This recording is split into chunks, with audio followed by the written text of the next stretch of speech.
What if I told you that one of the most powerful money rules was created which were before your grandparents were born, before the internet, before credit cards, even before sliced bread was popular?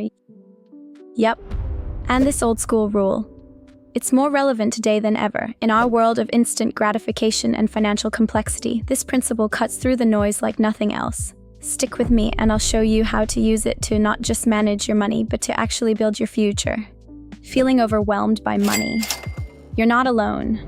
Investing apps, crypto, NFTs, it's a lot. The financial landscape changes daily, leaving many of us feeling like we're constantly behind. But what if managing your money wasn't about following the latest trend, but about following a rule that has stood the test of time? A rule so simple, yet so powerful, it's been making people quietly wealthy for over a century. Today, we're dusting off the history books and bringing the 50-30-20 rule into the 21st century. This isn't just another budgeting technique. This is a financial philosophy that adapts to your life, not the other way around. So, let's set the scene. We're going back to the 1920s. The world is recovering from a war, the economy is booming, and while flappers were dancing, brilliant economic minds were observing patterns. We don't actually know one specific name behind this rule, but the ideas were crystallized in countless financial writings and studies of the era. They noticed something fascinating. People who built lasting wealth shared common habits regardless of their income level. This rule wasn't born in a fancy app or a Wall Street boardroom. It was born from decades of observing how regular people build wealth and live within their means across different economic cycles. It survived the Great Depression, multiple recessions, and countless market crashes. That's what makes it so powerful. It's not magic, it's math and mindfulness, and it breaks your money into 3 beautiful, simple parts that work together in harmony. Let's break it down. Imagine your income after tax is one whole, delicious pie. Now, I want you to visualize this pie divided into 3 distinct slices, each with its own purpose and personality. First, 50% goes to your needs. These are the non-negotiables, the foundation of your financial house. The things you literally need to survive and function in modern society. We're talking about rent or mortgage payments, basic groceries that keep you nourished, essential utilities like electricity and water, basic transportation to get to work, and minimum required debt payments. Let me be crystal clear, this does not include your Netflix subscription, this does not include your daily avocado toast. These are the true essentials, the things you would still pay for even if you lost your job. Here's why this 50% cap is crucial. If your basic needs are consuming more than half your income, it's a major red flag that your lifestyle is too expensive for your current earnings. It means you're living paycheck to paycheck, and we need to fix that. Next, 30% is for your wants. This is the fun part, and honestly, my favorite category. We're talking about dining out at that new restaurant, travel to places you've dreamed of visiting, that new game you've been eyeing, all your streaming services, and shopping for clothes you don't strictly need but absolutely love. This category gives you freedom and joy. It's what makes all the hard work worthwhile. The key here is conscious spending. You're not cutting out fun, you're giving yourself permission to enjoy it, guilt-free within a predetermined limit. This is where you practice mindful consumption, asking yourself, does this purchase truly add value to my life before swiping your card? And finally, the most important slice, 20% for savings and debt repayment. This is your future self's best friend. This isn't just stuffing money under a mattress and hoping for the best. This is strategically building your emergency fund for those unexpected life events, consistently contributing to your retirement investments like 401k or IRAs, and making any extra payments on high-interest debt like credit cards.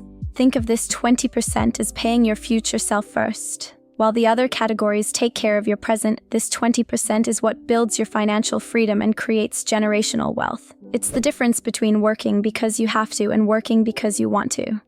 Okay, Bella, you might be saying, that sounds great in theory for 1920, but I live in the real world with Uber Eats, student loans, and a subscription for everything. How does this actually work for me? Excellent question, and you've hit on the most important point. The rule is a flexible framework, not a rigid prison. Its true power lies in how you adapt it to your modern life. Let's modernize it together. For needs, that's 50%. In today's world, the lines can get blurry. Does a basic smartphone plan count as a need? Absolutely. It's essential for communication and work. Does the latest iPhone with unlimited premium data and all the streaming extras count? That crosses into want territory. The exercise here is about being ruthlessly honest with yourself about what's truly essential versus what's convenient or luxurious. For wants, that's 30%. This includes your Spotify Premium, your gym membership, your coffee runs, and yes, your Uber Eats orders. The goal here isn't to eliminate these things, it's to track them consciously and make sure they're bringing you genuine happiness. If you notice you're spending 15% of your income on food delivery, but it's not actually making you happier, that's money that could be redirected to your future. For savings and debt, that's 20%. This is where technology becomes your best friend. Automate everything.